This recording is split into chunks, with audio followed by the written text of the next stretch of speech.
If you're looking to buy a gaming phone, this is the only video you need to watch. I say this because we have tested smartphones from 20,000 rupees to 1.2 lakh rupees. We tested 6 of the most popular games, recorded average FPS, temperatures, and even tested all the gaming features. Now, why did we do this? Well, we did it because we wanted a reason to play games all day, all night. Don't tell anyone. Just kidding, guys. We did it because we wanted to help you guys decide better. To make it easier for you, we have added the timestamp for each category right here so that you can navigate directly to that section. Now let's start with the most popular category, the best gaming phone under 20k. In this segment, iQOO Z9 offers the most powerful performance compared to other phones. Of course, it's not available under 20k, but it has its own issues, so I am not considering it. Okay, so these are the specs of iQOO Z9 and here are the AnTuTu and Geekbench scores. You also get a lot of gaming features that you don't see in any other phone in this segment. Plus, the phone barely touches 40 degrees even after long gaming sessions. These are the gameplay settings it supports across all 6 games. In BGMI, we were getting an FPS of 50 and in COD Mobile, you get 40 FPS in the highest setting. In demanding games like Genshin and Warzone, it was hovering around 40 FPS. In Wuthering Waves, the FPS was barely touching 30, and lastly in Grid, the game ran at the default 30 FPS only. Now, the gameplay was quite smooth and the additional gaming features such as view enhancement,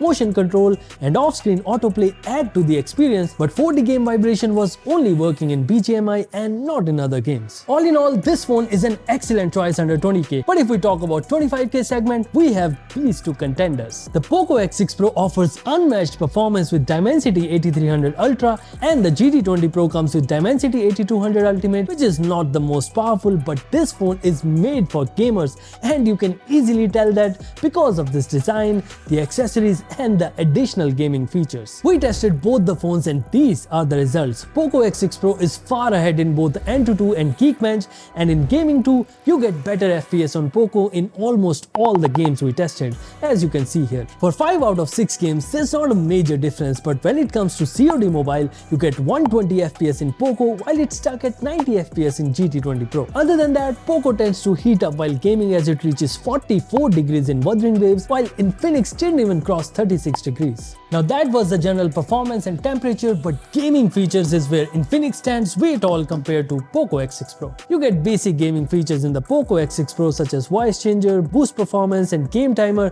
but the GT20 Pro is loaded with features. First of all, there's an ultra frame rate option that enables 120 FPS in BGMI, COD Mobile, and even Genshin. Now this did make a slight difference in BGMI and COD Mobile, but it was very much noticeable in Genshin. Secondly, then HDR to HDR conversion that also makes a very good difference in bright outdoor scenes, but not so much when the gameplay is indoors. Apart from that, there's esports mode that blocks distractions and boosts performance. You also get bypass charging, tilt controls, and more. I also want to point it out that GT20 Pro offers the best haptic feedback in Grid AutoSport. It's even better than some of the high-end phones that we are about to test. Now, if you ask me, Poco has an edge in terms of raw performance and is also an overall better gaming phone, but if you want a phone strictly for gaming and you also want some additional gaming features, then I think you can go with the Infinix GT20 Pro. But if you still can't make up your mind, I'd suggest you increase your budget and take a look at the 30k segment. Here again, we have these 2 options, the Realme GT60 and the Poco F6. Both the phones are neck to neck in benchmarks, but when it comes to gaming, there are some major differences. First of all, in GT60, both BGMI and COD Mobile are stuck at 60 FPS, although the processor is capable of handling higher FPS, but Realme still hasn't pushed an update to fix it. Similarly, in Poco, you do get 120 FPS in COD Mobile, but BGMI is still stuck at 60 FPS, and again, an update can fix it, but it's still awaited. In other games, it's more or less the same, but the temperatures on Poco are on the higher side while Realme runs cooler. In terms of gaming features, Realme doesn't really have much to offer.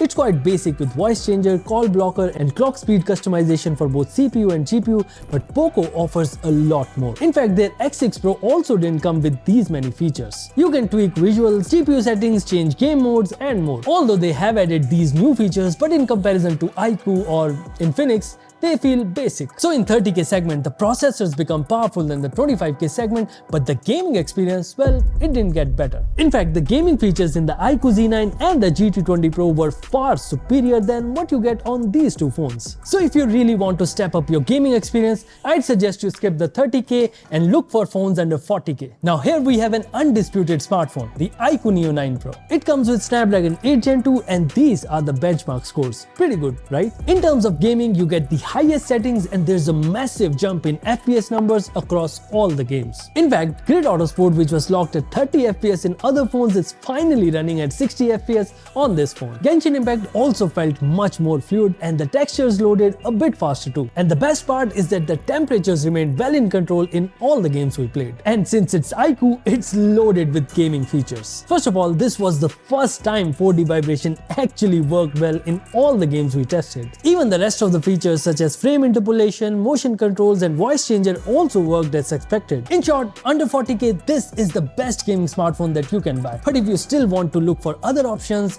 and explore the market, then let me show you what you get when you spend 50,000 rupees. Well, it's iQOO again. It's the iQOO 12 that offers top-of-the-line processor and benchmark numbers say it all. I really don't want to stress about it, so let's quickly talk gaming. Now, this is where it gets incremental. You see a slight increase in frame rates in all the games. In fact, games like Wuthering Waves and Genshin maintains consistent high frame rates throughout the gameplay. Plus, the phone runs cooler than the Neo 9 Pro even though it has the same cooling system. Haptics also felt better on iQOO 12 compared to Neo 9 Pro, but the gaming features remain the same. Now, if you pay 50K, you get a slightly better gaming experience and a better overall phone, but if you can't go beyond 40K and your purpose is strictly gaming, you can very well be with the Neo 9 Pro as you are not missing out on something significant. But if 50K doesn't excite you and the word budget is alien to you, then let me show you the ultimate gaming smartphone that costs 1.2 lakhs only. Wow. Why not?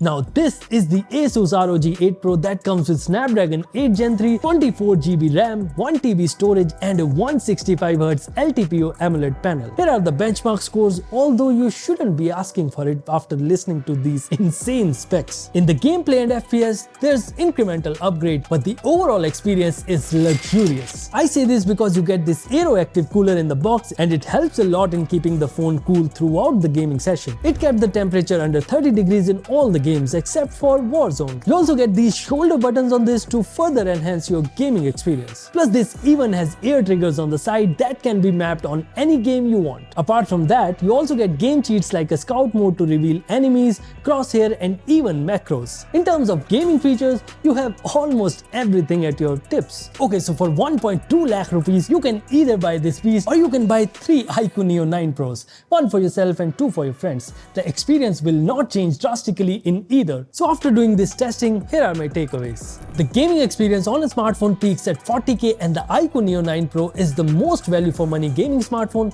that you can buy right now.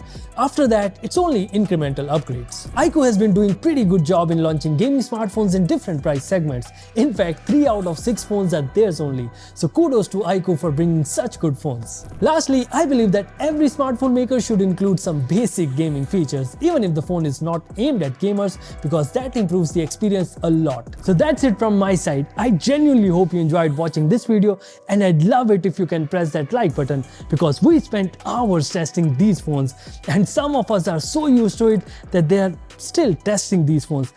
बस करो यार, कितना game खेलोगे? लाओ नहीं, video बन गई game. Thank you guys, subscribe, like, bye. कौन सा खेल रहे हैं? अरे